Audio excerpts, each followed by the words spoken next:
Assalamualaikum warahmatullahi wabarakatuh. Kami dari kelompok 5 yang beranggotakan Akmarin Ayu Marifah Thohir, Ardita Novitasari, Atika Purwaningsih, Bagus Irwinsyah, Bilqis Hanifa, dan Dea Frisilia Ajeng Prastika akan menjelaskan tentang ringkasan mengenai teori-teori perkembangan. Yang pertama, menurut Sigmund Freud, teori psikoseksual. Di dalam teori psikoseksual, Sigmund Freud menjelaskan bahwa fase perkembangan individu didorong oleh energi seksual psikis yang disebut libido. Struktur kepribadian menurut Freud terdiri dari yang pertama ID, berisi energi psikis termasuk insting yang merupakan bawaan sejak lahir dan menjadi sumber utama energi psikis dan insting. Contohnya adalah lapar, haus, seks, dihargai, dan dipuji. Yang kedua adalah ego. Ego merupakan struktur kepribadian yang berusaha dengan tuntutan realitas. Ego ini berkembang seiring bertambahnya usia anak sejak bayi hingga anak lahir. Puncaknya adalah pada fase remaja. Yang ketiga, superego. Superego merupakan aspek nilai dan moral dari kepribadian. Superego berkembang dari usia 4-6 tahun. Contohnya adalah memahami aturan sekolah dan norma agama. Tipe kepribadian di usia anak menurut Freud didasarkan pada tahapan perkembangan psikoseksual yang berdiri dari yang pertama tahap oral atau mulut berlangsung selama 18 bulan pertama. Yang kedua, tahap anal berlangsung antara usia 1 dan 3 tahun. Yang ketiga, tahap palik. Tahapan ini berlangsung antara usia 3 dan 6 tahun. Latensi tahapan ini berlangsung antara kira-kira usia 6 tahun dan masa pubertas. Yang kedua, menurut Erik Erikson, aspek psikososial adalah titik berat teori ini, yang berarti karakter seseorang terbentuk dalam tahapan sepanjang hidupnya. Teori perkembangan psikososial Erik Erikson hampir mirip dengan teori milik Sigmund Freud. Hanya saja yang lebih ditekankan pengalaman sosial sejak masih anak-anak hingga lanjut usia. Penjabaran tentang tahapan psikososial Erikson dibedakan menjadi yang pertama, bayi, lahir sampai 18 bulan. Pada fase ini konflik akan berpusat pada kepercayaan atau trust versus mistrust. Artinya, peran orang di sekitarnya sebagai pengasuh sangatlah krusial. Hasil akhir dari proses ini adalah harapan atau hope. Yang kedua, anak-anak usia 2-3 tahun. Fase poti. Training cukup krusial untuk melewati fase autonomi versus shame and doubt. Ini hasil akhir dari proses ini adalah keinginan atau will. 3. Usia prasekolah 3-5 tahun. Ini adalah fase initiative versus will yang membentuk karakter manusia hingga memiliki tujuan hidup atau purpose.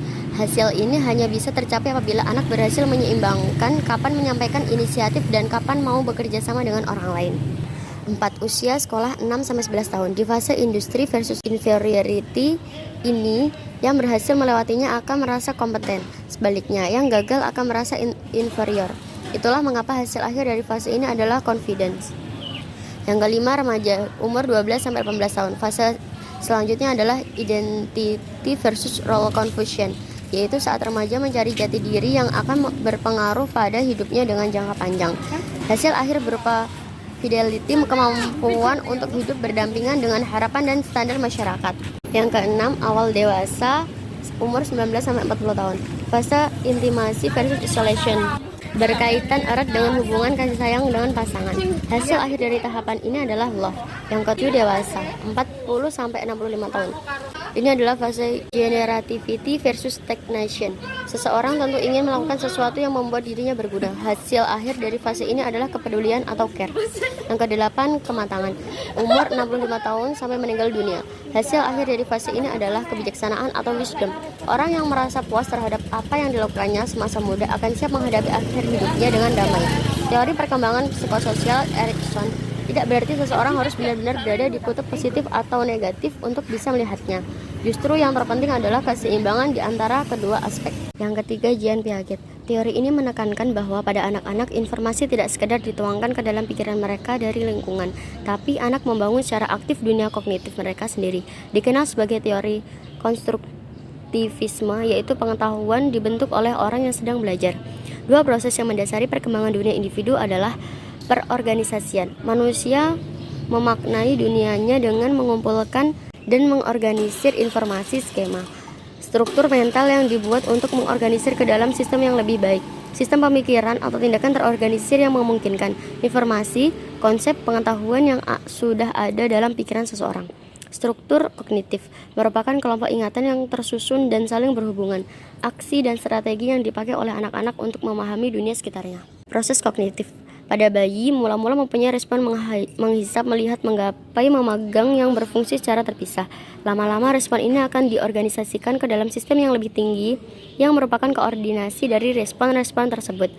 Penyesuaian asimilasi terjadi ketika individu menggabungkan informasi baru ke dalam pengetahuan mereka yang sudah ada. B. Akomodasi terjadi ketika individu menyesuaikan diri dengan informasi baru. Tahap perkembangan kognitif Piaget dijelaskan lebih lanjut pada bab perkembangan kognitif anak. Yang pertama, sensory motor stage dari lahir sampai 2 tahun.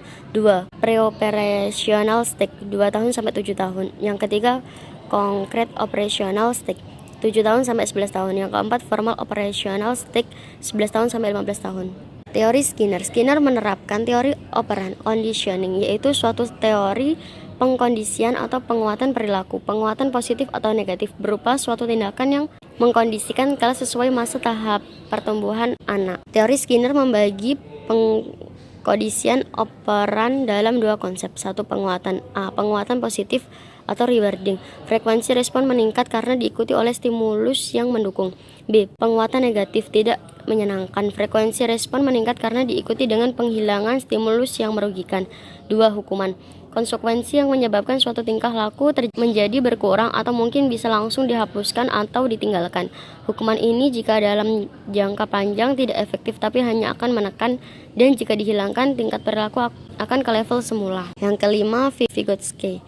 Teori Vygotsky menawarkan suatu potret perkembangan manusia sebagai sesuatu yang tidak terpisahkan dari kegiatan-kegiatan sosial dan budaya. Vygotsky menekankan bagaimana proses-proses perkembangan mental seperti ingatan, perhatian, dan penalaran melibatkan pembelajaran menggunakan temuan-temuan masyarakat seperti bahasa, sistem matematika, dan alat-alat ingatan.